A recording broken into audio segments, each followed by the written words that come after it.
Hi, John, and welcome everyone to the podcast. It's a special bonus episode, bonus track, as John called it before. It's Sunday afternoon here, Yeah. and I'm in Prague. John's in Geneva. So how's it going, John? Yeah, good. It's just been raining all week and I bike to work, so it's been Oh, really? quite a wet week. But anyway, it's good. We need the rain. Yeah. I love the bonus episode because Dan, we've done a few of them and they generally, I think people appreciate it. I know you and I often don't like being at the center of attention. We really focus on the guests, but these bonus episodes have gotten some good traction. So thank you for coming up with this one. It's actually the most. I prefer the ones we just do the two of us. Actually, they're my most like the ones we just last minute. Because this happened. I just texted you like an idea, Yeah. which we're going to get into in a second. But yeah, since we last spoke, I've been in Thailand and Singapore, which was cool. Yeah, you've been really doing some nice traveling, and Yeah, also it's great to see how you're getting a whole bunch of IT directors together, giving some face-to-face opportunity to chat and share, which I think is amazing. exactly. That's what Wolfgang, who we both know, said. My job is currently organizing pub meetups. He said that's what he thinks my job. Because we did one in Amsterdam, we did one in Bangkok, Singapore. So we've done a few. But Dan, that's a great segue because we're going to talk a bit about career paths and kind of our understanding of the international school market and our experiences. But you do that, so you are very purposeful because you've already sent a note out. You send notes ahead to IT directors, say, "Hey, I'm going to, have a few beers and snacks in this room. Come together and let's talk." And you were already talking about the one you're organizing for Bet. What have you noticed by getting people in a room? What's happening? I mean, like, are they making connections? Is this kind of Yeah. professional development for you and them? Yeah, well, the thing is, John. So as you know, when I started Apps Events, we were organizing summits. The first one was with you. We've talked about it before. It was the Google Workshop for Education, the first one outside the US, and we did a lot of events. And now I don't do any events. We've pretty much stopped. We do occasional summits, if someone really wants one, but we're much more back to my roots of doing tech support, basically, Google Tech Uh-huh. stuff. And so I miss the events to some point. The thing I like most about the summits is the meetups. I don't know Yeah. about you, but like, if you remember that first summit we ran in Prague, we were in the pub with In every the table had bunker. its own beer tap, and there was a Yeah, competition yeah. between the tables about who could drink the Yeah. most beer and stuff. And then we went down to that underground place the second night. And so I Yeah. think most of my best memories about the summits are kind of the meetups. So I think it's great to do the meetups. I think to answer your question, I think it's great for people to meet each other. I think, as a tip to anyone now, I think organizing a meetup is a great networking tool because you're the person who organizes it. So people know who you are. And it's an easy way to meet people as well. So I think it's a good networking tip. And I think, it helps people to meet each other. So, it's got a lot of benefits. When you do those meetups, it's more a social event. You don't have like, okay, we're going to talk about a theme. It's pretty much let's get into the room and let it organically happen.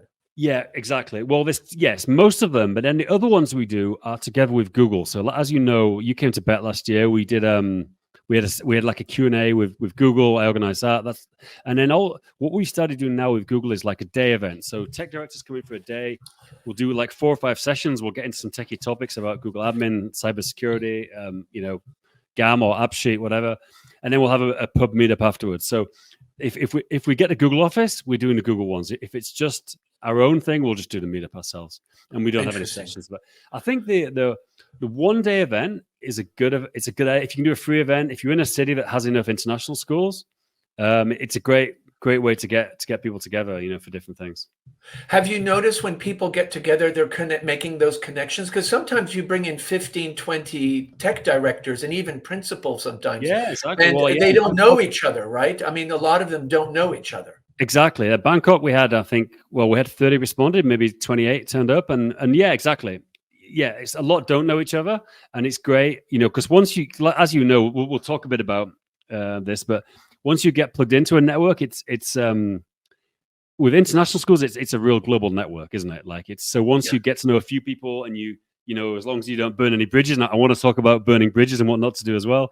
If you can keep a good network, That's Dan, I love the idea of burning bridges, and you're gonna bring that up. That's great. That's what I I want I want so to appreciate with our guests. Sometimes you say things, and after we've recorded, we'll talk to each other like, "Should we delete that?" I'm like, "No, keep it." And I well. think you do a great job, Dan, of doing that, and keep at it. To be fair, John, it's always things that I say that I talk about deleting, never the things that you say. But that's okay because I'm Swiss. I'm a little more cautious. We're a little more middle of the line. We tend not Exactly, to take sides. So anyway, no, it's just exactly. a That's small true. anecdote. But yeah, what we want to talk about is I don't know what to call it, how to get ahead in international schools or career advice for international schools. John, you do some coaching. Yeah. You've kind of started this up as a bit of a side venture. You've always been a lot of people have said you are a good mentor. You've definitely at crucial stages of my career. You've given me some good advice, and you've done the same for others. So I think you're the perfect person to ask a bit about what you've seen helps people advance and what you've seen doesn't. Great. Well, I mean, it's interesting that you talk about what makes it advance. It's been really interesting because I work with some educators. ECIS.org has a wonderful interface called Pushfar, and it's a coaching platform. And I'm a mentor. I volunteer as a mentor, and then I have people that connect and ask me to coach them. And Yeah, really, coaching, I think, is a bit of I don't call it mentoring. I like the way you use the word mentor. I think of it more myself as a mentor, and it's definitely. just having conversations and saying, I experienced this.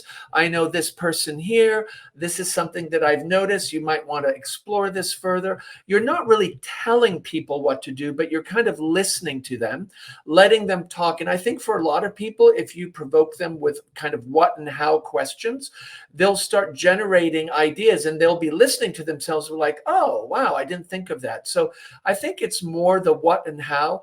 I read this great book and I'm embarrassed because I forget the title. It was a coaching book, and the person said, "Never ask why.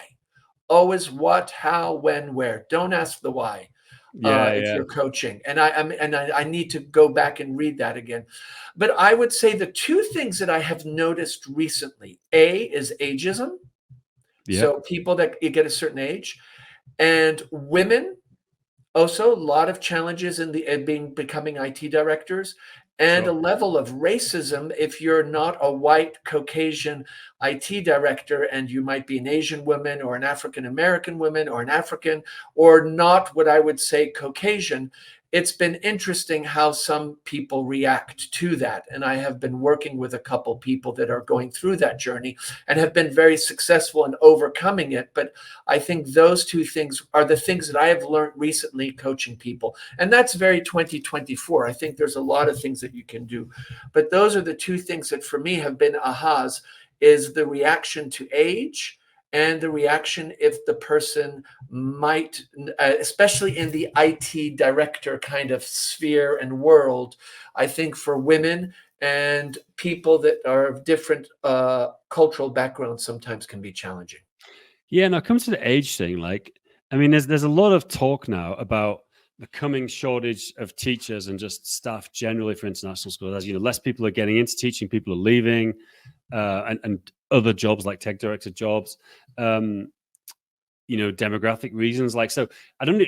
First of all, do you think this is true? There is going to be a shortage of people in international schools, and if you do think that's true, do you think that's going to actually make it people more likely to hire older people because there just isn't going to be the same pool of people?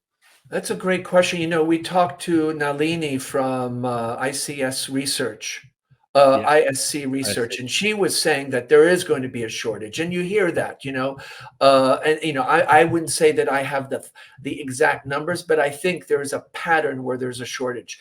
I think yes, maybe schools will start looking at senior, people that are veterans. Often the problem, I think, and is that if you're at 55 or even let's say 60 and above, people anticipate that you're going to have certain salary expectations. You're at the end of your Oh, that's a career, good point. So it's not and necessarily the age; it's more like what you're going to be asking for in terms of money and things and it conditions. could be, and Yeah, people yeah, yeah. say, well, they're only going to be there 5 more years. The other thing is, I know I've been a candidate in certain Asian countries as finalists, and because of where I was in my age, they were like, "Oh, you can't keep going because there's a restriction of 60, or we don't want." So there's been kind of that duality. I think one thing that it's interesting in Switzerland. There's a lot of talk about companies starting to turn to more senior. I mean, we'll call them senior citizens, whatever, people of the third age or older adults. uh, they're looking at them because they come with so much experience and wisdom, and they tend to be a little more level-headed. Yeah. That's a generalization. And you're starting to see more traffic in the local press about how companies are leveraging, bringing old expertise back in. I think, the fact is, there are a lot of phenomenal teachers. I don't think age really is an impact if you're a good or bad teacher. I think that's often the misconception. But I think so often there's the perception, if you've been, on the circuit for 35 years, you're going to have certain salary expectations. And chances are when you go to new school, they often have a cap on where you come in, 5, 10 years. And so if you've got 20 years, they might only honor 10 years. And so for some people, that becomes an issue because they have financial obligations. They might be, getting ready for retirement. So I think those things come into play. But ageism, I think, yeah, there is a misconception.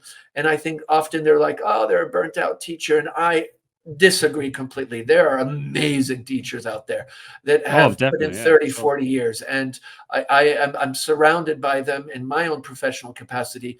And it really bothers me to hear that. But, that's the way sometimes life is. There are things that happen that you can't control.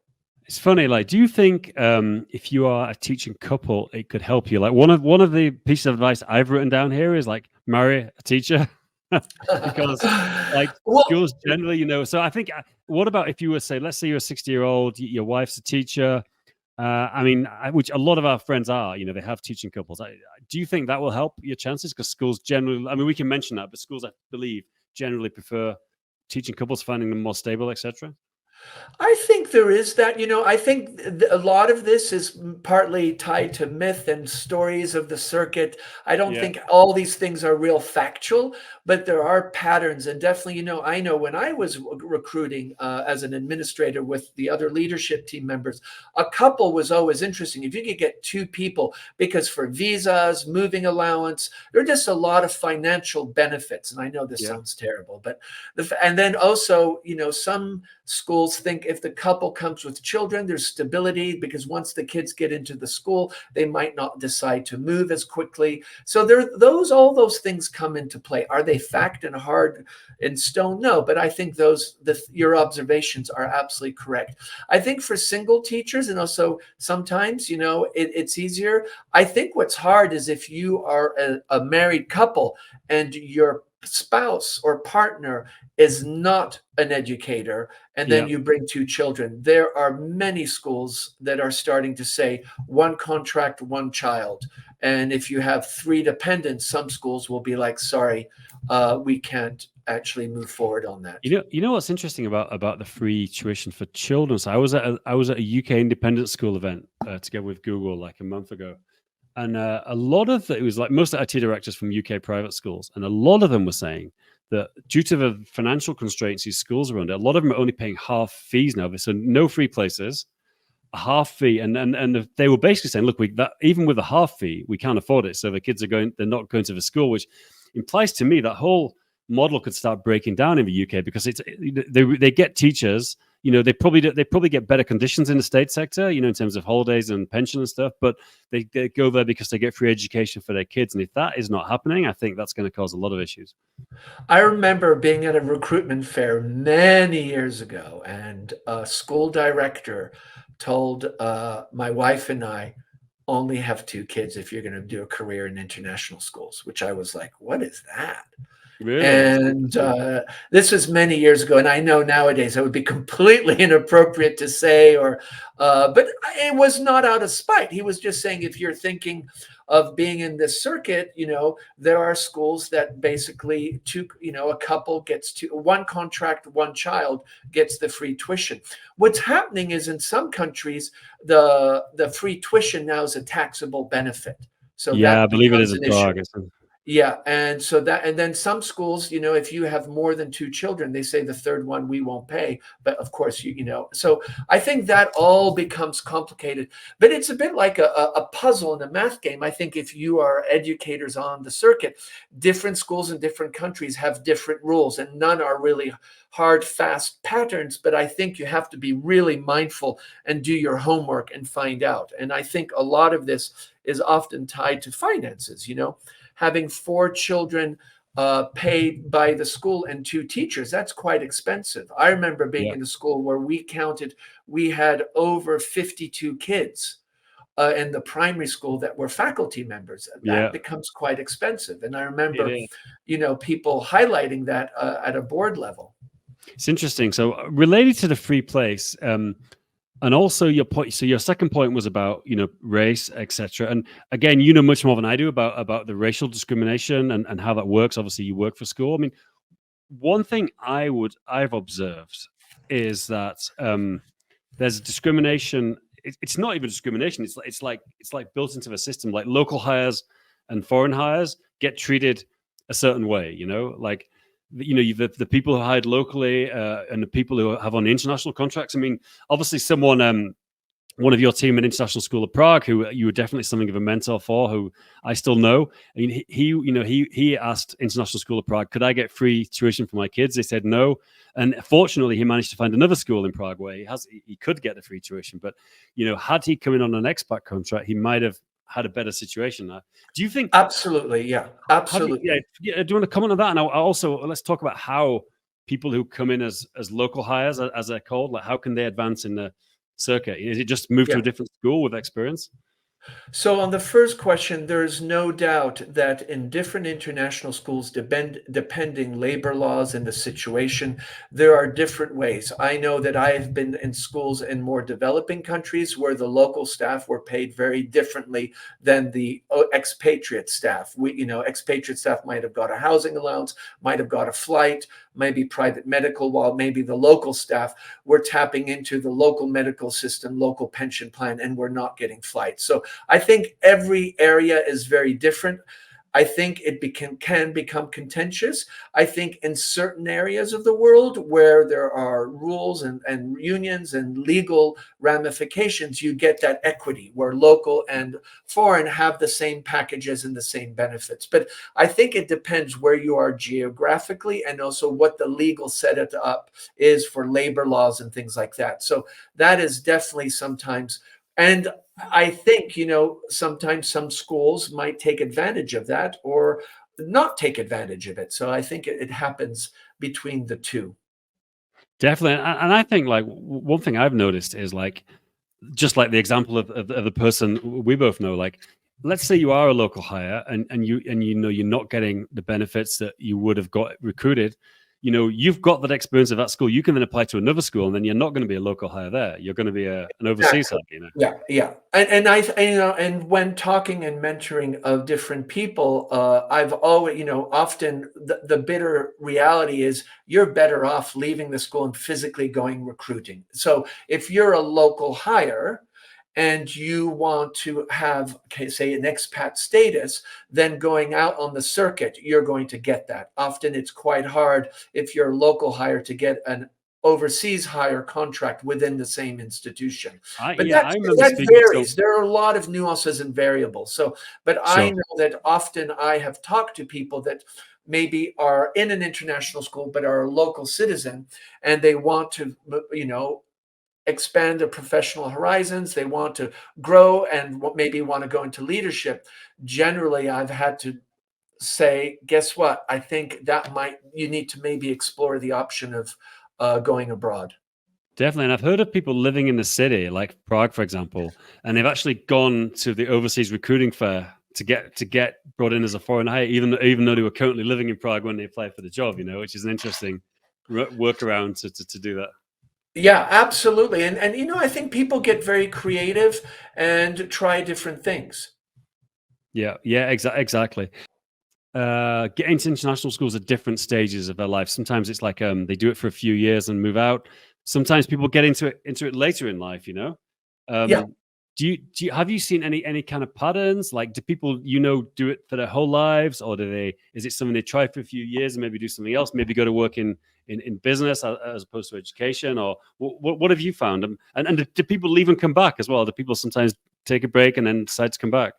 I definitely have colleagues and people acquaintances on the circuit that have maybe gone back to their home country because of maybe wanting to get a degree or get further education. So there are even, I know some Americans go back because they want to get residency, so the university fees are not as high for Yeah, their children. I think it varies.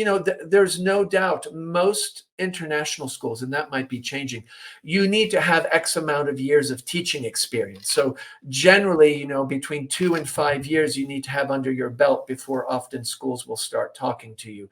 That might have changed, but that's from my past experience. And I think, people that this life of international school educator, there's a lot of wonderful things about it. And I think yeah, people get very used to it. The other thing that happens is you leave your home country and then you're gone for 10 years. You go back, it's a very different place. And I yeah, know sometimes I have a few friends that have gone back to their home country and maybe gone into the local education system.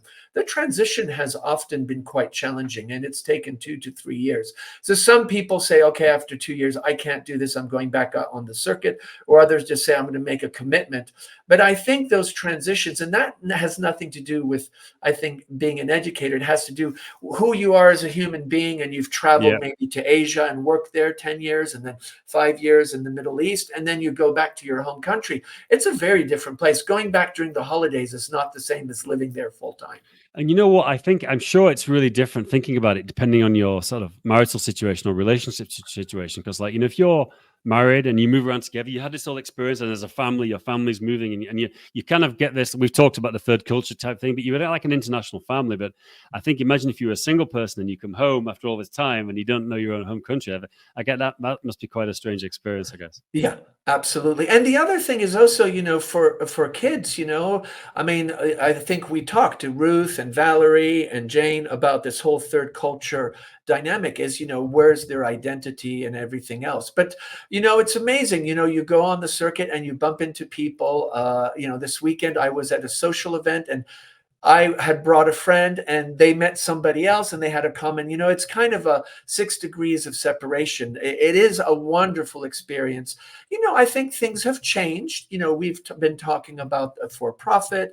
I think, there were what they called the amazing packages, where people would go to a challenging geographic area and live in a compound for 10 years and build a nest egg. I'm not sure that that's all still happening. I think, things vary. I think also, the world's become more expensive and, Yeah. money doesn't go as far as way. I think the packages, my observation, based like boots on the ground now, is Saudi Arabia, Qatar. You can make a lot of money as an international school educator. If you go as a Okay. teaching couple, you can save a lot of money. And I think if you work for sort of tier one schools in Asia and the Middle East, like a Singapore American school or a similar school to that, I think same thing. But you're right. I think for the outside of those two areas, I think it's not the glory days it maybe was. Yeah, and I think you also have to think about why are you doing this? Are you just trying to build a nest egg, or are you doing this because you're an educator, you're really passionate about what you do and you want to work with kids? And I, Exactly. I'm going to be a little Dan Taylor here, a little Yeah, provocative. no, I like it.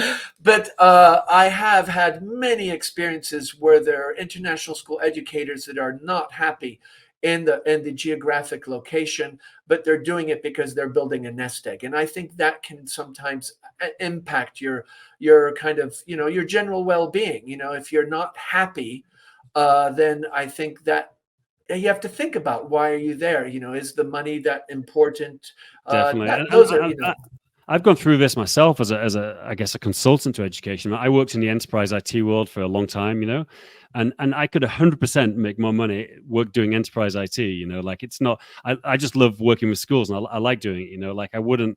Like it's at a certain point. Like I was about the money in my sort of 20s maybe, and then I was like, actually, you know, obviously you need a certain amount of money to live and to have a Of house and course. et cetera, et cetera.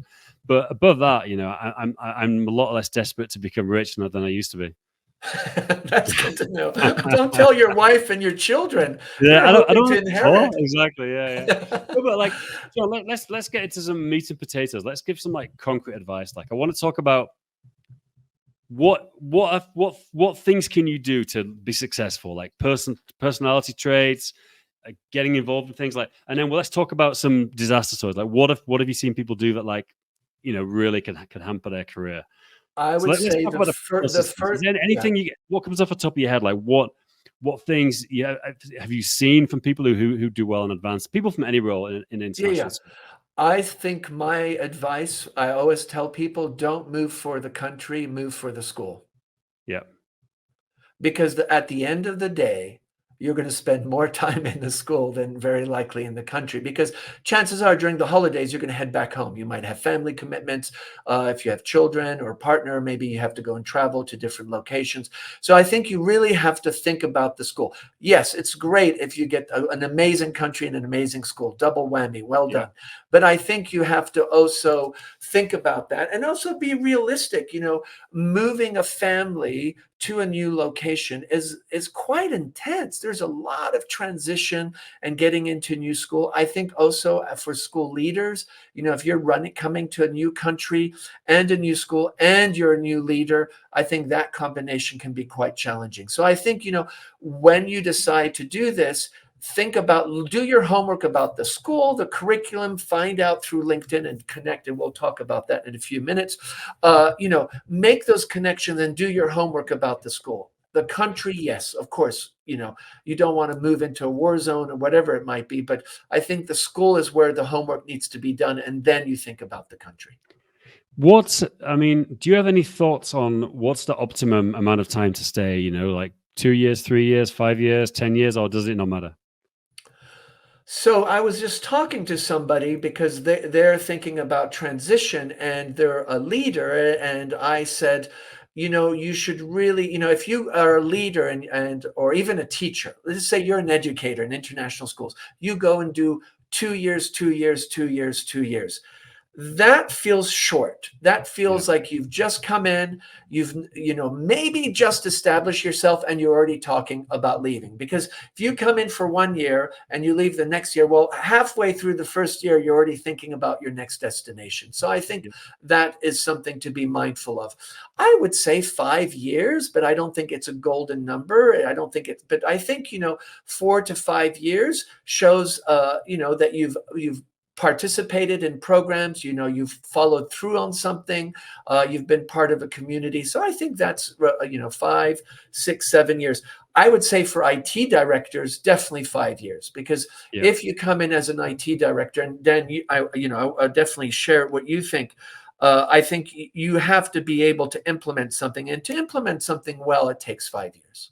yeah. What do you Well, think, Dan? yeah, Is that it's your true. experience? It is. And my other experience is every single IT director gets into the job and says, "What a mess it is here! I can't believe, can't believe what a mess it is." Yeah. And Well, then the that next thing they do is they immediately implement at least one system because they want to show that they've made their mark. So they immediately implement something, yeah. regardless of if it's necessary. I think that's definitely two things I've seen. Yeah, yeah. And I Yeah, think that's the case for anybody that comes into a school. You yeah, come into school, you're given some curriculum and you're thinking, well, they did it that way. Well, I'm going to do it that way. So all those things come into play. I think yeah, the other thing is really, connection. So, prior to the pandemic, and actually, I think quite a few years before, a lot of schools were starting to do recruitment virtually. yeah, So they were thinking, I can talk to people. We can have 5, 6. At the beginning, it was Skype. Now we have, everything under the sun: Google Meet, Zoom, you name it. But I think that has changed. And as somebody that has recruited, I've enjoyed the virtual online because that's given me opportunities to talk multiple times and have multiple stakeholders be involved in the process, because the scheduling is much easier. When you're physically at a recruitment fair, then you might have your principals, but maybe team leaders or other members of the group can't participate. So that to me has been a really very rich plus. I do think, and I have been in schools where they do virtual and then the final 3 candidates are flown in. Right. because for the face-to-face. And I think there's a lot of value to that, especially in leadership roles. But even I've seen in educator roles where teachers are flown in and then they have an opportunity, they might have 2, 3 candidates. So I think those things can be really important. I would say one thing is make connections. If you're going to go to a new school and a new country, get onto LinkedIn and find out who's out there that's at the school or who's been there Yeah. and reach out. I think LinkedIn can be a very powerful. We didn't have, I don't think LinkedIn has been around, but 10, 15, 20 years ago, that was not, it was more like who you remembered and you sent an email like I met you at a cocktail party or I met you at the recruitment fair.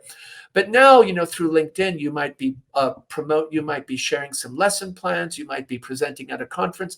All those things are part of your portfolio, and connecting with people at the school and reaching out and say, hey, I'm exploring. Could I have 5 minutes to talk to you? People are very gracious about sitting down and talking to people. Yeah. I mean, I would say the building a network, I think, is the most important thing and massively underutilized by most people. I mean, Yes. you've got to do it in the right way. You can't be like, look at me, and too, kind of boasting about what you've done. And it's and my opinion, just my opinion. You might agree or disagree. I think building in person, there's no substitute for in person relationships. People you become friends with, people who Yeah. and you've shared a So true. coffee or a beer with. I think it's completely different to online, and I think the people I've seen successful have that in-person network, and know people from different schools. Yeah, I think I can't agree with you more. You need to have the in-person and then build on that your virtual connections. Exactly, the I virtual. think it's a Yeah, combination. I think you're so true. And I think that's why it's still important to go to conferences or, you definitely, have opportunities to go to workshops or even maybe you're taking a degree or some further professional development. I mean, I've been part of the principal training center and I feel really privileged to have been teaching there. But I know that a lot of people in my classes, sometimes I have, 40 people, those connections become quite powerful. And a lot of people, that is one example, or you go to a university or you go and do a course. I think that's so important still. There's something I mean, about face to face. just one example from last week, like somebody I know in Singapore is applying for a job in, let's just say, somewhere close to me here. And I happen to know the person, the tech director recruiting them. So he said, can you put in a good word? So I was just chatting to the person anyway. I said, look, this just out of it, and I'm not trying to influence the process, but this person's great, like that's not going to hurt you. If you have that, that I obviously, I've got to know that person's good because I'm not going to vouch for somebody who isn't. And that, Exactly. they're Yeah. still got to go through the recruitment process. But if you have people who will vouch for you like that, it can only help you. Absolutely, and it's funny, I had the same situation. Somebody was applying for a position, and they knew me. I knew the person that was recruiting, and I just said, "Listen, I think this person's amazing.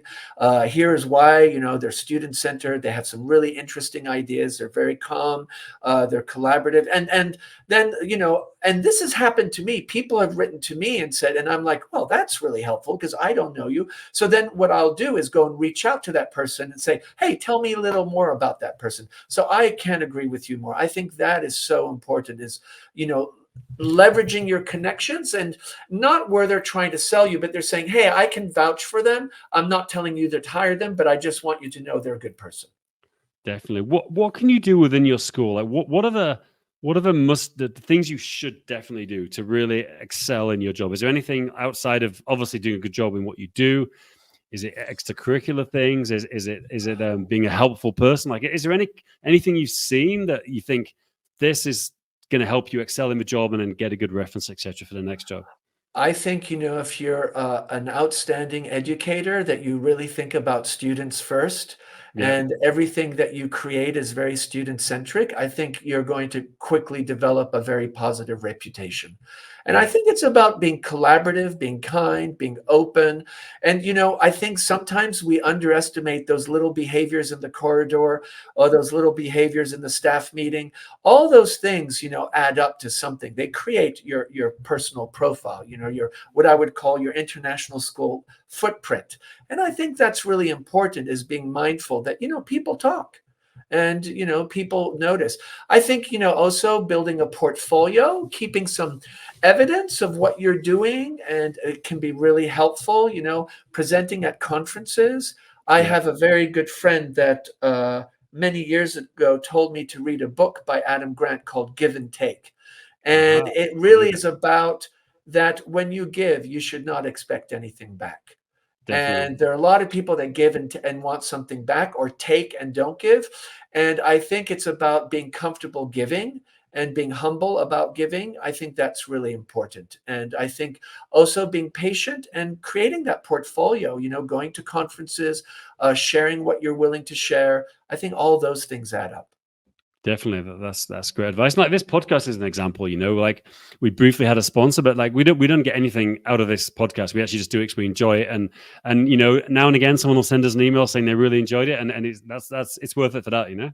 Yeah, and I think that's what I love about this podcast is we have no agendas. We just get together and Yeah, talk. exactly. Yeah, nothing to Which is promote. great. Yeah, we're not promoting. And Dan, that I must say, and I think we need to highlight that you're very good about that because you have a company called Apps Events, and you're a for-profit, This isn't a and setup. yeah, but this podcast, I never feel that it's Apps Events, and I had No, I don't want to. Yeah, many exactly. people have highlighted that. That's good to hear. Yeah, I don't. I want to keep it. I just like doing this. I love the conversations of it, and that's what people should be thinking. Like you said, give, not thinking to get is absolutely good advice. Yeah. Now, John, Dan, what about sorry. yourself? I'm curious because you meet a lot of IT directors, you go to a lot of schools. What have you noticed? And you've seen IT directors and even principals and directors that you work with move around. What are some of the traits that you've noticed and you're like, oh, this person's really got it down? It's interesting because the IT director role means very, very different things. Yeah. Different people. Some people are I would say very almost non-technical. Some people are just they're coders. They're on a code level, and most people are somewhere in between. They're somewhere on the spectrum from technical. But I don't think that's as important. This is just my opinion. You can disagree. I don't think that's as important as the interpersonal skills. People like you, I've seen. There's multiple other people we both know who are just very good with people. Can do well. As long as they're systems thinkers.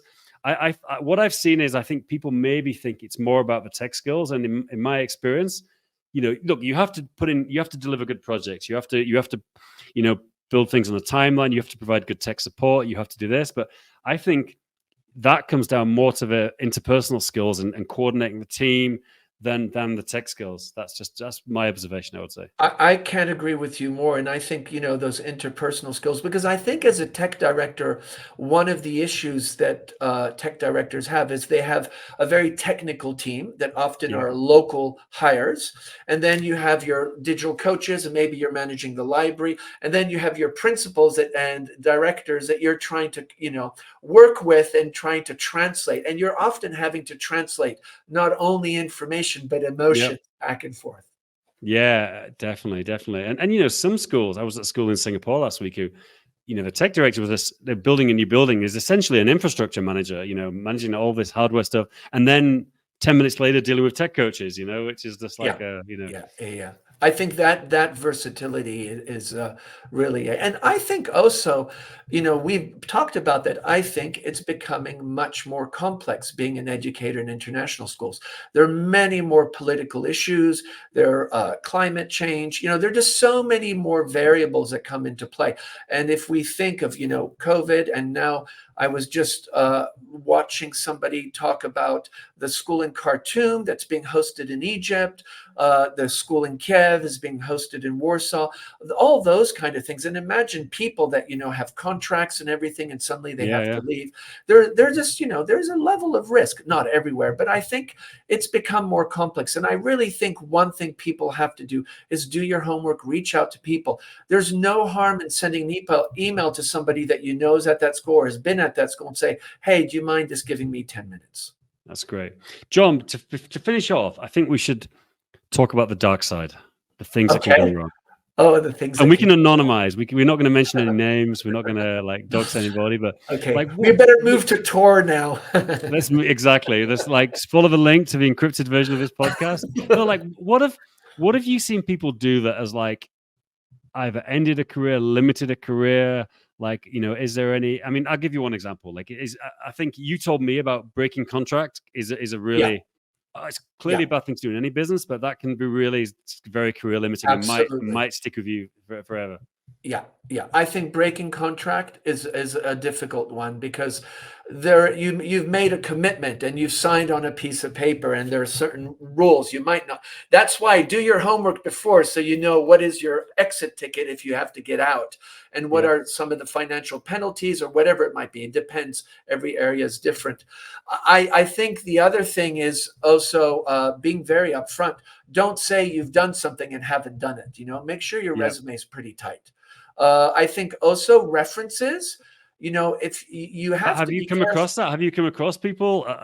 Obviously, you don't have to even say the country. You've worked in a lot of places, so it turned out hadn't done what they said they'd done.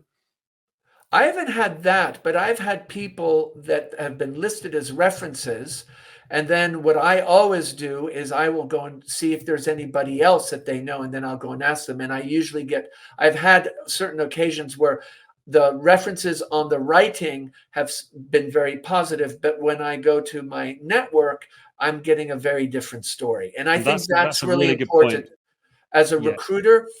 Just don't go with those three references because the chances are those references are going to be positive, and that's the idea, right?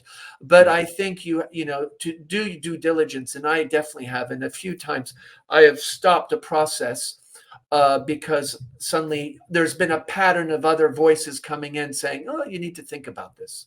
Yeah. What anything else you could say that you found limiting? Obviously, maybe how people have dealt with people. Is anything you've seen that really people can bear in mind, like as to not do this in terms of tour Yeah, plans? I think one thing is you also be very, if you're going to countries that maybe have different legal structures or contractual structures than your own, really make sure you understand what that looks like. And sometimes schools, and like anybody that's selling something, you're going to embellish, you're going to kind of, sugarcoat it a bit. Sure. So I think, do your homework.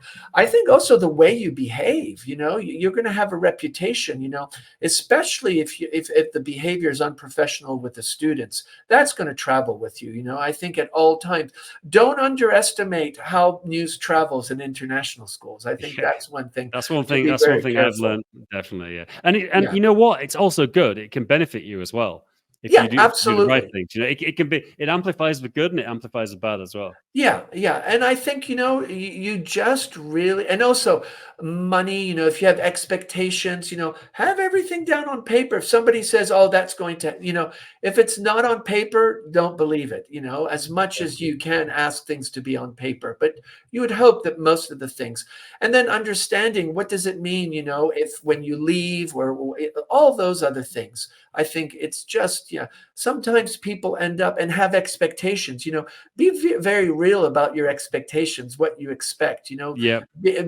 be ready to kind of cushion and say, well, that wasn't what I thought, but I'm going to be resilient and live with it, or I'm going to be adaptable. Because sometimes I think you come in it with these rose colored glasses and then you get there and you're like, oh, wow, that was something different. It's interesting. Yeah, the referencing is interesting because like you need multiple data points because you can also speak to someone and they'll give you a negative view about them. But there's also personality clashes. People often work with someone for Absolutely. whatever reason they're a bad manager or they Yes. don't have a good relationship and they wouldn't. Thank And you. then so it's interesting. I mean, I know people who you know didn't do well at a school because they had a bad relationship with whoever they were working for. They managed to get over it and did well in the next job, and then that was kind of Yeah. okay. That's in the Yeah. past of it at this point. That's a really good point, and thank you for bringing that up. I think it's also a lot of relation. One of the things that I think is so hard and I've talked to a few people that have come from the business world, come into schools. In the business world, relationships are built around systems. In the Yeah, international schools, systems are built around relationships. yeah, it's true. And that is far more complex and far more nuanced. So I think the relationship sometimes, yeah, you are going to have, and I will be honest, I've had situations where I've not had a good relationship with a supervisor, but I give credit to them because they were like, yeah, this is not working out, but I'm going to support you to go and find something else. And, Yep. I think it's about also being very upfront, transparent, being honest and kind. I think all those things that, we're lacking a lot of that in the world, a whole kindness and kind of, True. being open and tolerant, I think all those things. So I think your point's an important one. The relationships can be really complex. And sometimes, as you say, it could be negative, but you can build from there and take that as a learning lesson and be very successful. Definitely. John, I think unless you've got any other points, it could be a good spot to finish. Yeah, no, I mean, this interesting, Dan, just over your time in the last, couple decades, have you noticed real changes? I mean, because you came up with this, do you think it's a new beast from what you're seeing? The I whole think, recruitment and the yeah, I think it's professional. changing. Well, there's just, I mean, even since I guess so, I started working with international schools about 13 years ago, and it's interesting actually. It's just a side point in terms of you being a mentor. Is that if you remember, John, I was actually looking at applying for tech director jobs, and you, Right. as a good friend, said you advised me not to do it because you said, "Look, I know you quite well at this point. I know what you like doing. I know, how you like to work." And you said you were good about it. You said, look, I don't think you couldn't do well in this job, but I just think you would prefer to do what you're doing, So you actually, and that was actually very good advice, I think. Yeah, I think that's the thing too is, are you a good fit for that? If you're Yeah. somebody that's close to your parents or whatever, and you need to see them a lot, well, don't move far away. So Dan, you feel that, it's becoming more complex and more Yeah. So difficult? no, good point. So sorry, I got sidetracked there. No, no, So no, no. 13 years I've been international. You've been a lot longer, but We're not there's going a to say how many years. yeah. No, I was in the enterprise world before, but look, there's so many more international schools even than when I started. Yeah, Like when you came to Prague, there was the British International School, there was Riverside, there was International School of Prague. Now there's 10, maybe. really? Oh Different. my God. Yeah, not. What is an international school? But like, Yeah, schools with with a like a label that have the fee, label. fee paying and teaching in English. So the numbers are just huge. So I think it's a much different sector. Whereas before, like I'm sure when you started it was a traditional non-profit international school, or probably almost exclusively, I would say.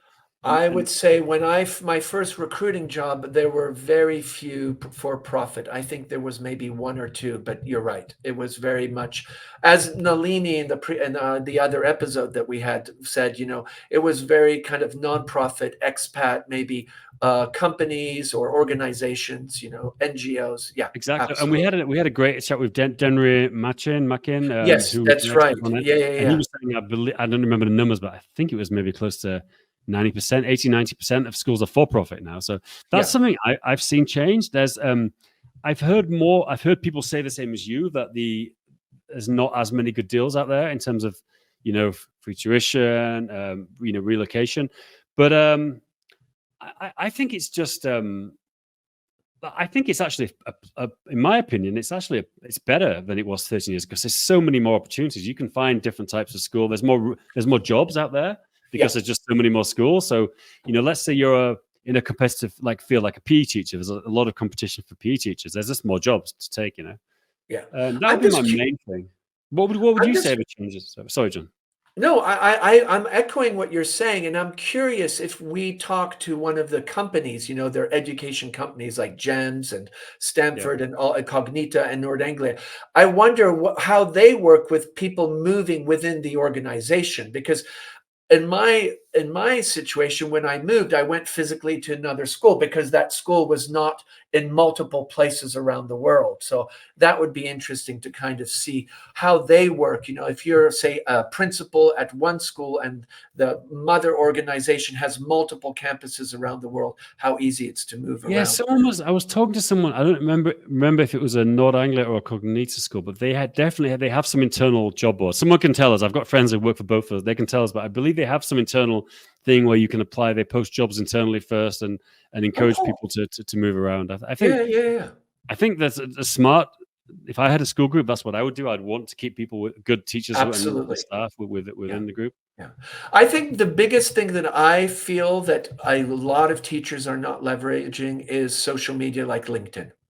Yeah, And exactly. I think there is a lot of, and you're seeing more and more school directors and schools advertising, and you see workshops, and I think that's something is, having the face-to-face connections, having the social media, and then also a very robust portfolio. Not that And everybody's going to look at your portfolio, but at least if you're talking, you can say, "Hey, here's an example of how I engaged in, an inquiry lesson with this group of kids that are 7 years old, or how I did a IB chemistry." I think that's really helpful for a recruiter to have some artifacts that they can kind of look at as you're having the conversation. definitely. One And I, last thing, Dan, is that yeah, do your homework, look at the website, read the strategic plan, read the mission, read the learning yeah. principles, really spend time on the website. That's for sure.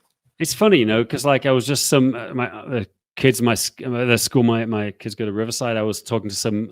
I got friends who works there, and they've just got a job in South Korea, and they've just headed off at the start of this term. And it's interesting because you see it up close. It's like they never went there; they just did a Zoom call. They're Yeah, going to South Korea, completely other side of the world, to a school they've only looked at online. And that's quite yeah, commonplace. it It's a is. crazy kind of industry. It is, because I don't think many schools allow you to come and visit ahead of time, unless you do it on your own, your own wallet. But I think that's amazing. Yeah. I mean, to think you're in Prague and then in November you're in South Korea next. Yeah, you a direct flight. You up, get off a plane. Yeah, John, I got one thing to add about your social media tips, which I think is 100%. I would credit LinkedIn as really being a tool that has really helped me. To some extent, Twitter and Facebook, but I would say stay away from you. You're very good at this. Like, don't cause any controversy. Don't get into politics. It's as hard as it is. It's like I made this mistake. I was in Bangkok. We had a meetup. I got into some political discussion, may or may not have been related to one of the current world events with someone. And it was actually good natured. Neither of us had extreme views, but it was like, I regretted it because it's a no win situation. And I What think did that's, you regret, Dan? What happened? I'm curious. What kind of unpack that for me? So what, you both verbally talked to each other, or you were yeah, doing yeah, it through it was social a media? chat over a beer. And then, he said some things which I disagreed with very strongly. And it kind of went backwards and forwards. But I was thinking, like, imagine if, and it actually ended up, it was a good discussion. It wasn't like, it didn't go bad in any way, but I was thinking, imagine if this was like someone I was potentially going to work with. Like that Or could you have, were doing that on social media with all your followers? yeah, like, but even in person, like that could have hampered my chance to get a job with that person, for Yeah, example. yeah, And if yeah. you do that on social media, everybody sees it, and a good number of people are going to disagree with your opinion. So I would Yeah. say just don't post your opinions. I mean, it's tough because like you want to take a stand for things, but I would argue that posting something on social media isn't taking a stand anyway. I don't believe it really. I think if you want to help someone, you vote with your wallet or your actions. Just my opinion. Exactly. No, no, I'm with you too. And I think, I was just doing a lesson with kids about social activism and algorithms and social media. And the team and the fantastic teachers that I work with, we are, it's, you have to get up, put some shoes on, and maybe get a cardboard and go out and march, or Yeah, something. I think the action is more than just liking. definitely.